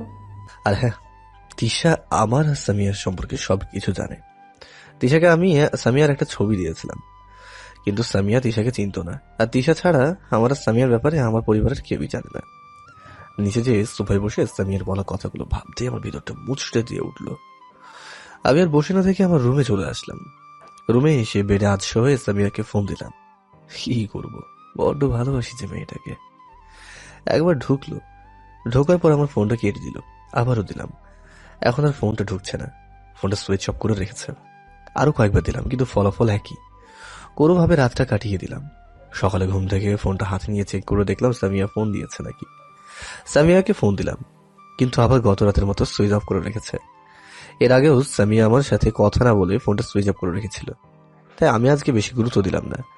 তারপরে মনের ভিতরে অজানা ভয় বাসা বাঁধছে। ফ্রেশ হয়ে নাস্তা করে রুমে এসে আবারও শুয়ে পড়লাম। কখন যে ঘুমিয়ে পড়েছি তা বলতেই পারবো না। সাফিয়াটাকে ঘুম থেকে উঠলাম। ঘুম থেকে উঠে ফোনটা হাতে নিয়ে দেখি সামিয়ার কোনো কল আমার কাছে আসেনি। আমি আবার সামিয়াকে ফোন দিলাম, কিন্তু আবারও সুইচ অফ। আমার মনে সামিয়াকে হারানোর ভয়টা আরো বেড়ে গেল। আমি ফ্রেশ হয়ে আর দেরি না করে বাইক নিয়ে সামিয়ার বাসার উদ্দেশ্যে রওনা দিলাম। সামিয়ার বাসায় এসে কলিং বেল বাজাতেই সামিয়ার আম্মু এসে দরজাটা খুলে দিলেন। আসসালামু আলাইকুম আন্টি, কেমন আছেন? ওয়ালাইকুম আসসালাম। আলহামদুলিল্লাহ ভালো আছি বাবা, তুমি কেমন আছো? আলহামদুলিল্লাহ। ভেতরে এসো বাবা। আন্টির সাথে বাসার ভিতরে ঢুকলাম। আন্টি আমাকে সোফায় বসতে বললেন। আমি সোফায় বসে আন্টিকে জিজ্ঞাসা করলাম, আন্টি সামিয়া কোথায় গিয়েছে? সামিয়া তো ওর কোনো এক ফ্রেন্ডের বাসায় গিয়েছে। কেন, তোমাকে বলে যায়নি? আমি অনেক অবাক হলাম। আর আন্টি জানে আমি আর সামিয়া বেস্ট ফ্রেন্ড। আন্টির কথা শুনে আমার দুনিয়া উলট পালট হয়ে গেল। এবার বুঝি সত্যি সত্যি আমি সামিয়াকে হারিয়ে ফেললাম। কাঁপা কাঁপা কণ্ঠে আন্টিকে বললাম, না আন্টি, বলেনি তো। আপনাকে কি বলেছে কোন ফ্রেন্ডের বাসায় গিয়েছে? আমাকে তো বলেনি বাবা। কখন গিয়েছে? আজকে সকালে গিয়েছে। ও আচ্ছা। তোমাদের মধ্যে কিছু হয়েছে নাকি? মেয়েটা কালকে তোমার সাথে দেখা করতে যাওয়ার পরে বাসায় এসে কান্না করতে শুরু করেছিল। না আন্টি, আমাদের মধ্যে কিছুই হয়নি। ও আচ্ছা বাবা, লাঞ্চ করো, চলো। আমি আন্টিকে সত্যি ঘটনাটা বললাম না। না না আন্টি, বাসায় যেয়ে লাঞ্চ করব। আচ্ছা বেশ, আজকে থাকেন। আন্টিকে আর কিছু বলতে না দিয়ে সামিয়ার বাসা থেকে বেরিয়ে চলে আসলাম আমার বাসায়। এসে কারোর সাথে কোনো কথা না বলে আমার রুমে এসে শুয়ে পড়লাম। এইভাবে 2টা মাস পার হয়ে গেল। এই কয়দিনে সামিয়ার সাথে আমার কোনো প্রকার যোগাযোগ হয়নি। এই কয়দিনে আমি কারোর সাথে ঠিকমতো কথাও বলতে পারিনি। বন্ধুদের সাথেও তেমন একটা কথা হয়নি। প্রতিদিন বিকেলবেলা সেই পার্কে যাই, যেখানে প্রথম সামিয়া আমাকে ওয়াদা দিয়েছিল যে কখনোই সে আমাকে ছেড়ে যাবে না। বিকেলবেলা শুধু ওই পার্কেই যাই। যদি পার্কে যেয়ে একবার সামিয়াকে দেখতে পেতাম। পার্কে যাওয়া ছাড়া সবসময় নিজেকে নিজের রুমের মধ্যেই আবদ্ধ করে রাখি। খাওয়া দাওয়ার প্রতিও একটা অনীহা ভাব চলে এসেছে কেমন যেন। শরীরের প্রতিও তেমন আর যত্ন নেই। চোখগুলো বড় বড় হয়ে গেছে, দাড়ি গোফগুলোই বেশি বড় হয়ে গেছে। দাড়ি আর গোফগুলো আর কয়েকদিন এইভাবে রাখলে হয়তো রবি ঠাকুর উপাধি পেতে দেরি হবে না। আজকে বিকেলে পার্কে গেলাম, একটা গাছে নিজে বসে আছি। হঠাৎ করেই নজর পড়লো পার্কের গেটের দিকে। একটা ছেলে আর মেয়ে হেসে হেসে কথা বলে দুজনে পার্কের মধ্যে ঢুকছে। মেয়েটাকে দেখে মনে হলো সামিয়া। আমি দৌড়ে মেয়েটার কাছে গেলাম, যে দেখি হ্যাঁ এইটাই তো আমার সামিয়া। আমি সামিয়ার হাত ধরে বললাম, সামিয়া, এই সামিয়া, কোথায় ছিলে তুমি এতদিন? জানো তোমাকে ছাড়া আমি কতটা কষ্ট পেয়েছি? সামিয়া আমার হাত থেকে ওর হাতটা ছাড়িয়ে নিয়ে বলল, কি আপনি? আর আমি কোথায় ছিলাম না ছিলাম তা আপনি জেনে কি করবেন? প্লিজ সামিয়া, আমার কথাটা শোনো আর ফিরে এসো। আমার কথা শুনে সামিয়ার সাথে থাকা ছেলে আমাকে বলল, এই ছেলে, কে তুমি? আর আমার স্ত্রীকে এসব কি বলছো? ছেলেটার কথা শুনে আমার মাথা গরম হয়ে গেল। আমি ছেলেটার শার্টের কলার ধরে বললাম, সামিয়া শুধু আমার, বুঝেছ? আমাকে আর বলতে না দিস আমি আমার গালে দুটো চড় মেরে বলল, ছোট লোক নর্দমার কিট, তোকে আমি বলেছিলাম না যে তুই আমার সামনে আসবি না? তারপরও কেন এসেছিস, লুচ্চা কোথাকার! বলে আবার দুইটা চড় মারলো। সামিয়ার কথা শুনে আমার চোখ দিয়ে পানি পড়তে লাগলো। পাশে দাঁড়িয়ে থাকা কয়েকটা ছেলে সামিয়ার কাছে এসে বলল, কি হয়েছে আপু? দেখুন না ভাইয়া, এই ছোট লোক লুচ্চা আমার সাথে লুচ্চামি করতে এসেছে। আমার বয়ফ্রেন্ড তাকে বাধা দেওয়ায় সে আমার বয়ফ্রেন্ডকে মেরেছে। আমি চোখের পানি ফেলছি আর সামিয়ার কথাগুলো শুনছি। হ্যাঁ সামিয়া, এটাই তোর ভালোবাসা রে, আর এটাই তোর ওয়াদা ছিল। হ্যাঁ আচ্ছা আপু, আপনি যান, আমরা একে দেখছি। সামিয়া ওর সাথে থাকা ছেলেকে বলল, চলো, জানো এইসব লুচ্চা ছোট লোকের কথায় কিছু মনে করো না। আর ভাইয়ারা, আপনারা ওর এমন অবস্থা করবেন যাতে সে আর কোনো মেয়ের দিকে তাকাতে না পারে। এই কথা বলেই সামিয়া আমার দিকে তাকিয়ে একটা মুচকি হাসি দিয়ে ওর সাথে থাকা ছেলেটার হাত ধরে হাঁটা তুললো। এইদিকে সামিয়ার কথাগুলো শুনে ছেলেগুলো আমাকে ইচ্ছে মতো মারতে লাগলো। সেই দিকে আমার কোনো ভ্রুক্ষেপই নেই। আমি অপলক দৃষ্টিতে সামিয়ার যাওয়ার দিকে তাকিয়ে আছি, আর আমার ঠোঁটের কোণে ফুটে রয়েছে একটা মুচকি হাসি দেখা। ছেলেগুলো আমাকে কতক্ষণ ধরে পিটিয়েছে তা আমি বলতে পারবো না, কারণ সামিয়ার দেওয়া এই আঘাতের কাছে ছেলেগুলোর দেওয়া আঘাত আমার কাছে কিছুই নয়। চোখ খুলে দেখি আমি একটা গাছের নিচে পড়ে রয়েছি। চারিদিকে তাকিয়ে দেখি এই গাছটি পার্কের এক পাশে রয়েছে, যেখানে সচরাচর কেউ যায় না, আর সন্ধ্যা হয় তেমন কেউ নেই। আমি কোনো রকম ভাবে উঠলাম, হাঁটার মতো আর কোনো অবস্থাই আমার নেই। আমার পকেট থেকে ফোনটা বের করে প্রিয়ারকে ফোন দিয়ে এখানে আসতে বললাম। মোবাইলের স্ক্রিনটাও ভেঙে গিয়েছে। আর হ্যাঁ, রিয়াদের বাসা পার্কের কাছেই। রিয়াদ আমার কাছে এসে আমার এই অবস্থা দেখে নানান ধরনের প্রশ্ন করতে লাগলো। আমি তাকে একটা কথাই বললাম, যে সময় হলে সবকিছুই জানতে পারবি। রিয়াদের সাথে একটা ক্লিনিকে যেয়ে কাটা জায়গাগুলো ড্রেসিং করলাম। এরপরে কিছু মেডিসিন নিয়ে রিয়াদকে নিয়ে বাসায় আসলাম। রিয়াদ আমাকে বাসায় নামিয়ে দিয়ে ওর বাসায় চলে গেল। কলিং বেল বাজাতেই আম্মু এসে দরজাটা খুলে দিল। আম্মু ড্রেসিং করা অবস্থায় দেখে কান্না শুরু করে দিল। আম্মু কি করে হয়েছে তা জানতে চাইলে আমি শুধুই বললাম অ্যাক্সিডেন্ট হয়েছে। এসে দরজাটা বন্ধ করে কান্না করতে লাগলাম। কান্না করতে করতে কি যে হয়েছিল তা আমার আর মনে নেই। চোখ খুলে দেখি আমার মাথার কাছে আম্মু বসে আছে। সাফি আর তিশা দুইজন আমার দুই পাশে। ডাক্তার আমার চেক আপ করছে, আর আব্বু ডাক্তারের পাশে দাঁড়িয়ে আছে। ভালোভাবে রুমটা পর্যবেক্ষণ করে দেখি এটা হসপিটাল রুম। আমাকে চোখ খুলতে দেখে আম্মু আমার কপালে চুমু দিয়ে বলল, তোর জ্ঞান ফিরছে বাবা? হ্যাঁ আম্মু, কিন্তু কি হয়েছিল আমার? আমার কথা শুনে ডাক্তার বলল, তোমার কি হয়েছে তা আমি বলছি। আজ থেকে 3 দিন যাবত তুমি জ্ঞান হারিয়েছিল। ডাক্তারের কথা শুনে আমি তো অবাক হয়ে গেলাম। 3 দিন পর আমার জ্ঞান ফিরল। ডাক্তারকে আমি জিজ্ঞাসা করলাম কৌতূহল বশত হয়ে, কি হয়েছিল আমার ডক্টর? অতিরিক্ত চিন্তা এবং না খেয়ে থাকার জন্য তোমার শরীরটা দুর্বল হয়ে পড়ে, আর সেদিন অ্যাক্সিডেন্ট হওয়ার ফলে তোমার শরীরটা আরও দুর্বল হয়ে যায়, যার ফলে তুমি জ্ঞান হারিয়ে ফেলো, আর আজকে জ্ঞান ফিরলো। ও আচ্ছা। কয়েকদিন পর আমাকে হাসপাতাল থেকে বাসায় নিয়ে আসা হলো। রুমে বসে থাকতেই তিশা রুমে এসে আমার পাশে বসলো। বসে আমাকে জিজ্ঞাসা করলো, ভাইয়া তোর কি হয়েছিল, সত্যি করে বলবি? এরপরে আমি তিশাকে জড়িয়ে ধরে কান্না করতে করতে সেদিন পার্কে সামিয়ার সাথে ঘটে যাওয়ার সমস্ত কিছু খুলে বললাম। তিশা আমার মাথায় হাত বুলিয়ে দিতে দিতে বলল, ভাইয়া সে যদি তোকে ছাড়া ভালো থাকে তাহলে তুই কেন তাকে ছেড়ে ভালোভাবে থাকতে পারবি না? বড্ড বেশি ভালোবাসি যে তাকে। তাহলে আমি তাকে সব সত্যিটা বলে দেই। সে যদি আমাকে ছাড়া অন্য কাউকে নিয়ে ভালো থাকে তাহলে অযথা আমি কেন তার পথের কাঁটা হতে যাব বলতো? তাহলে তার কথা ভেবে নিজেকে কষ্ট দিচ্ছ কেন? কি, আমি কষ্ট পাচ্ছি? আমি তো ঠিক আছি রে। চলো, ডিনার করবে? চল। ডিনার রুমে এসে শুয়ে পড়লাম। সামিয়ার কথা মনে পড়ছে। সে কি করে পারলো এমনটা করতে? সে যদি আমাকে একটা বার জিজ্ঞাসা করতো বা জানতে চাইতো মেয়েটা কে, তাহলে তো আমি তাকে বলে দিতাম। কিন্তু সে তা না করে করলোটা কি? কিন্তু না, সে তা করলো না। সে আমাকে ছাড়া অন্য একজনকে বেছে নিল। এটাই ছিল তার ওয়াদা, এটাই ছিল তার বিশ্বাস। বেশ, আমাকে ছাড়া যদি সে অন্য কাউকে নিয়ে ভালো থাকতে পারে তাহলে আমি কেন তাদের মধ্যে শুধু শুধু দেওয়াল হতে যাব? হয়তোবা তাকে ভুলতে আমার কষ্ট হবে, কিন্তু ভুলতে তো হবেই। এই শহরে থাকলে হয়তো তার মায়ে আরো বেশি জড়িয়ে পড়ব। চলে যাব এই শহর ছেড়ে।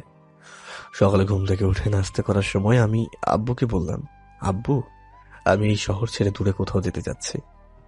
আবার কথা শুনে আব্বু কিছুটা অবাক হলো। কেন?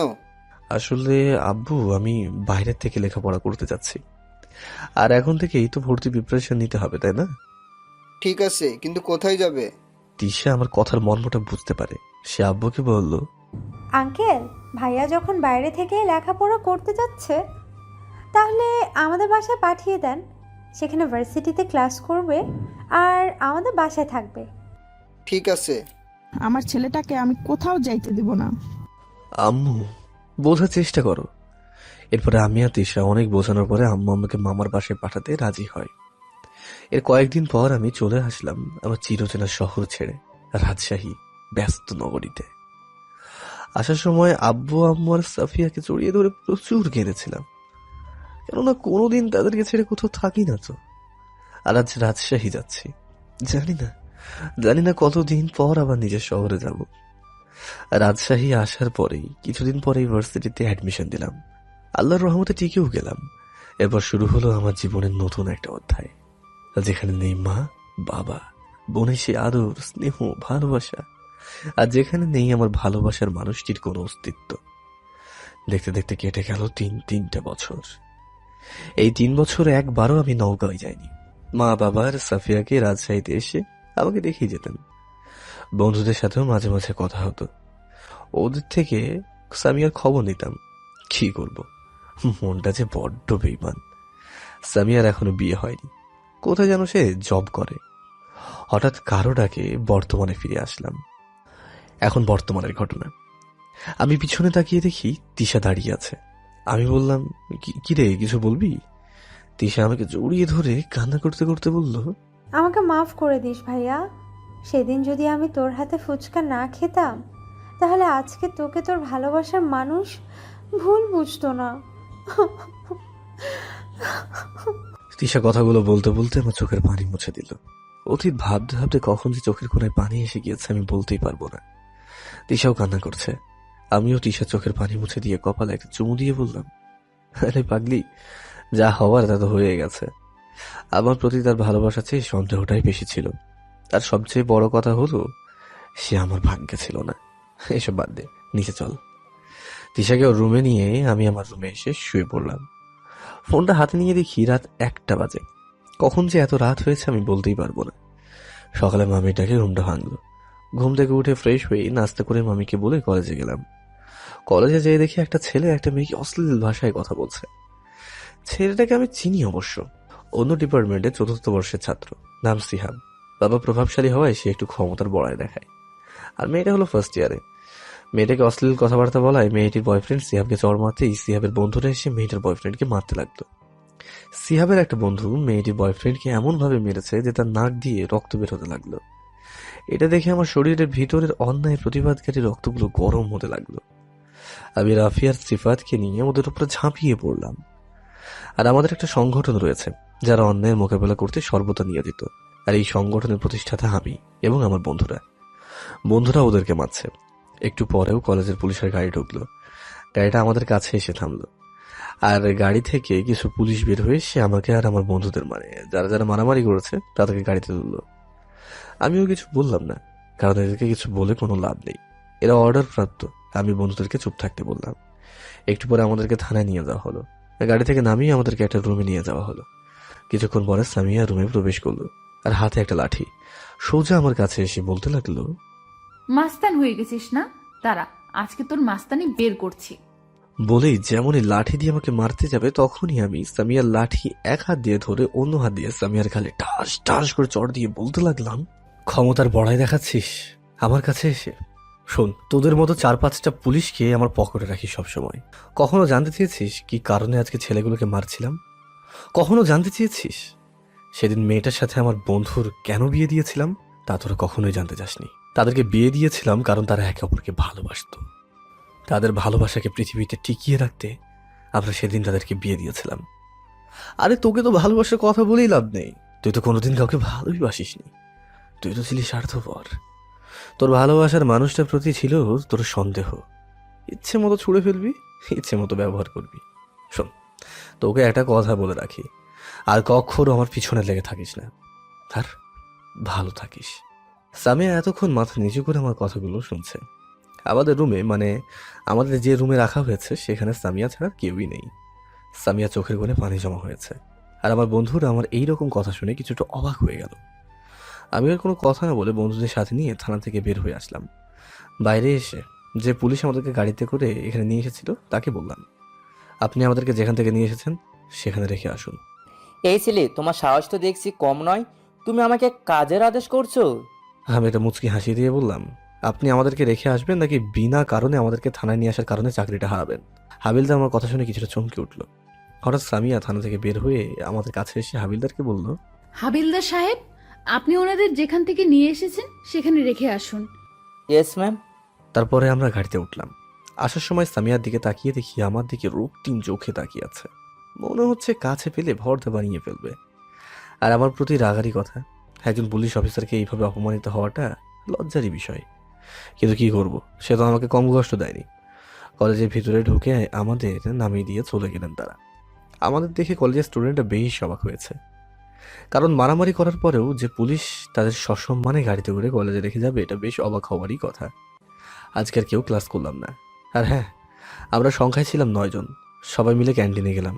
বসে থেকে নাস্তা করতেই সিফাত জিজ্ঞাসা করলো, শাহিদ, তুই কি আমাদের থানার পুলিশ ম্যামকে চিনিস? সিফাতের কথা শুনে আমি কিছুটা চমকে উঠলাম। আমি বললাম, কিভাবে চিনবো আমি? না, তাই বলছে আর কি। তাড়াতাড়ি খা, বাসায় যাব। ঠিক আছে। এরপরে নাস্তা করে বন্ধুদের থেকে বিদায় নিয়ে বাসায় চলে আসলাম। কলিং বেল বাজাতে মামি এসে দরজাটা খুলে দিল। আমাকে দেখে বলল, কি হয়েছে আব্বু, তুই এখন চলে আসলি যে? শরীর খারাপ নাকি? না মামি, আমি ঠিক আছি, ভালো লাগছে না তাই চলে আসলাম। ও আচ্ছা, ফ্রেশ হয়ে আয়। ওকে। রুমে এসে ওয়াশরুমে ঢুকে শাওয়ার নিয়ে ভিজতে লাগলাম। মনে পড়ছে সেই 3 বছর আগের অতীতটাকে। কেন সামিয়া, কেন কেন তুমি আবার আমার সামনে আসলে? সেদিন তুমি যদি আমার একটা কথা শুনতে, তাহলে কি আজ আমাকে এই পরিস্থিতির সম্মুখীন হতে হতো? বলো তো। খুব সুখেই থাকতাম পরিবার পরিজন নিয়ে। তোমার সেই অবহেলা সহ্য করতে না পেরে, তোমার মায়া ত্যাগ করতে আমাকে পাড়ি জমাতে হয়েছে এই ব্যস্ত নগরীতে। ছেড়ে চলে আসতে হয়েছে আমার সেই চিরচেনা শহরটাকে, চিরচেনা পথগুলোকে। ছেড়ে আসতে হয়েছে চিরচেনা মুখগুলোকে। কিন্তু আজ তুমি আমার সামনে। বেশ কিছুক্ষণ বড় ওয়াশরুম থেকে বের হয়ে রুমে এসে ড্রেসটা চেঞ্জ করে নামাজ পড়ে লাঞ্চ করার জন্য নিচে আসলাম। নিচে এসে দেখি মামি সোফায় বসে থেকে টিভি দেখছে। আমিও মামির পাশে বসলাম। বেশ কিছুক্ষণ আড্ডা দিয়ে মামি আর আমি লাঞ্চ করতে ডাইনিং টেবিলে গেলাম। মামি আমাকে নিজের হাতে খাইয়ে দিচ্ছেন। আসলে এরকম মামি পাওয়া সত্যি ভাগ্যের ব্যাপার। নিজের পরিবারকে ছেড়ে তাদের কাছে চলে এসেছি, কিন্তু তারা কখনো আমাকে পরিবারের অভাবটা বুঝতেই দেয়নি। যাকে লাঞ্চ শেষ করে মামির আরও কিছু সময় ধরে আড্ডা দিয়ে রুমে আসলাম। রুমে এসে ফোনটা হাতে নিয়ে গান শুনতে শুনতে ঘুমিয়ে পড়লাম। বিকেলে তিশা এসে আমাকে ঘুম থেকে জাগিয়ে তুলল। আসরের নামাজ পড়ে বের হলাম বন্ধুদের সাথে আড্ডা দিতে। সিফাত, আমি আর রাফি এই 3 জন বাইক নিয়ে গেলাম পদ্মার চরে। প্রকৃতির মাঝে সময়টা বেশ ভালোই কাটলো। মন বিষণ্ণতার সময় এমন এক জায়গায় আসাটা মন্দ কিছু নয়, বেশ উপকারী বলা যায়। 3 জন মিলে কিছু সময় কাটানোর পর যে যার বাসায় চলে আসলাম। বাসায় আসতে একটু সন্ধ্যা হয়ে গেল। রুমে এসে ফ্রেশ হয়ে স্টাডি করতে বসলাম। স্টাডি করতে করতে কখন যে সময় পার হয়ে গেছে বলতেই পারবো না। তিশা এসে ডিনারের জন্য ডেকে গেল। ডিনার করে রুমে এসে শুয়ে পড়লাম। সকালে ঘুম থেকে উঠে নাস্তা করিতে করিতে দেখি কলেজে যাওয়ার সময় হয়ে এসেছে প্রায়। তিশাকে নিয়ে বের হলাম কলেজের উদ্দেশ্যে। তিশাকে তিশার কলেজে নামিয়ে নিয়ে আমি আমার কলেজে চলে আসলাম। বাইক রেখে বন্ধুদের কাছে গেলাম, যেয়ে দেখি সিফাত আর মিমি বসে আছে, কিন্তু রাফিয়া নীলিমা এখনো আসেনি। নতুন কাপল তো, এখন সকালে ঘুম থেকে উঠতে একটু দেরি হবেই। প্রায় 10 মিনিট পর রাফিয়া নীলিমা আসলো। রাফিয়া নীলিমা আমাদের কাছে এসে বসতেই সিফাত রাফিকে উদ্দেশ্য করে বলল, কি রে, নতুন কাপল আসতে এত দেরি হলো কেন? রাতে চাপ বেশি পড়েছিল নাকি? সিফাতের কথা শুনে আমি হাসতে লাগলাম। রাফি লজ্জামাখা মুখে একটা হাসি দিয়ে বলল, আরে না, চাপ কিসের হবে? নীলিমা মাথা নিচু করে বসে আছে, আর মিমিও লজ্জা পেয়ে সিফাতকে খোঁচা দিয়ে বলল, এই তোমার মুখে কিছুই আটকায় না নাকি? আরে তুমি এত লজ্জা পাচ্ছ কেন? লজ্জা পাবো না তো কি করব? এসব প্রশ্ন কেউ মানুষকে করে? রাতে ওদের মতো কি হয়েছে না হয়েছে তা তোমাকে বলবে নাকি? বললে কি হবে, আমরাই তো। আর আমাদের বাসর রাত থেকে শুরু করে যা কিছু হবে তা কেউ যদি শুনতে চায় তাহলে সব কিছু বলে দিব। কি? তোকে আমি বিয়েই করব না, তুই আমার মান সম্মান সব শেষ করে দিবি। এই কলিজা, আমি কাউকে কিছু বলবো না, প্লিজ তুমি আমাকে ছেড়ে যেও না। মনে থাকবে তো? হুম। ওদের এমন কাহিনী দেখে আমি, রাফিয়া, নীলিমা হাসতে হাসতে শেষ। সিফাত আমাদেরকে হাসতে দেখে আমাদের দিকে রক্তিম চোখে তাকিয়ে বলল, আমার এই অবস্থা দেখে তোদের হাসি বেরোচ্ছে? কি করবো বল, তুই অন্যজনের রাতের খবর শুনতে যেয়ে তোর নিজের কি অবস্থা হতে চলেছিল। হুম। কিছুক্ষণ আড্ডা দিয়ে ক্লাসে গেলাম। শেষের ক্লাসে স্যার এসে বলল, প্রিন্সিপাল স্যার আমাদের সকলকে হলরুমে যেতে বলেছে। ক্লাস শেষ করে সবাই হলরুমে গেলাম, অনেক ছাত্রছাত্রী।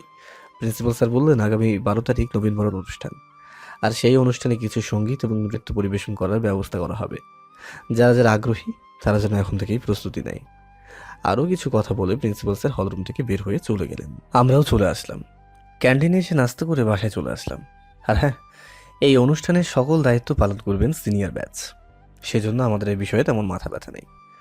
আর সিনিয়র ব্যাচের বড় ভাইদের সাথে আমার সম্পর্কটা সেই রকমই, কিছুটা ফ্রেন্ডলি আবার কিছুটা ব্রাদারলি, এই আর কি। আজকে 9 তারিখ, আর মাত্র 3 দিন সময় আছে। বাসায় এসে ফ্রেশ হয়ে নামাজ পড়ে লাঞ্চ করে ঘুমিয়ে পড়লাম। বিকেলে উঠে তিশাকে নিয়ে ঘুরতে বের হলাম। অনেকক্ষণ যাবৎ ঘোরাফেরা করে বাসায় আসলাম, রাতে ডিনার করে ঘুমিয়ে পড়লাম। সকালে ঘুম থেকে উঠে নাস্তা করে কলেজে গেলাম। আর এইভাবেই 3টা দিন অতিবাহিত হয়ে গেল। আজকে নবীনবরণ আর সন্ধ্যার দিকে অনুষ্ঠান। আর হ্যাঁ, এই কয়েকদিনে সামিয়ার সাথে আমার একবারের জন্যও দেখা হয়নি। যাক, আপদ বিদায় হয়েছে। অনেক আনন্দের মাধ্যমে অতিবাহিত হলো নবীনবরণ অনুষ্ঠান। এবার সঙ্গীত অনুষ্ঠানের পালা। আমি, তিশা, মিমি, নীলিমা, সিফাত আর রাফি স্টেজের একেবারে সামনে চেয়ারে বসেছি। তিশাও এসেছে আমার সাথে। অনুষ্ঠান শুরু হতে আর বেশি সময় নেই। একটু পর একটা বড় অ্যানাউন্স করার জন্য স্টেজে উঠলেন। তার নাম হলো মাহফুজ, খুবই ভদ্র এবং মেধাবী একজন ছাত্র। এরপর বেশ কয়েকটা সঙ্গীত পরিবেশন হয়ে গেল। এবার নৃত্যের পালা। নৃত্যটাও কয়েকটা সিনিয়র আপু এবং কয়েকটা জুনিয়র আপু পরিবেশন করলেন। খুবই ভালো লাগলো দেখতে। অনুষ্ঠান প্রায় শেষের দিকে, আর 2-1 গান হতে পারে। এরপরে মাহফুজ ভাইয়া স্টেজে এসে মাইক্রোফোন হাতে নিয়ে বললেন,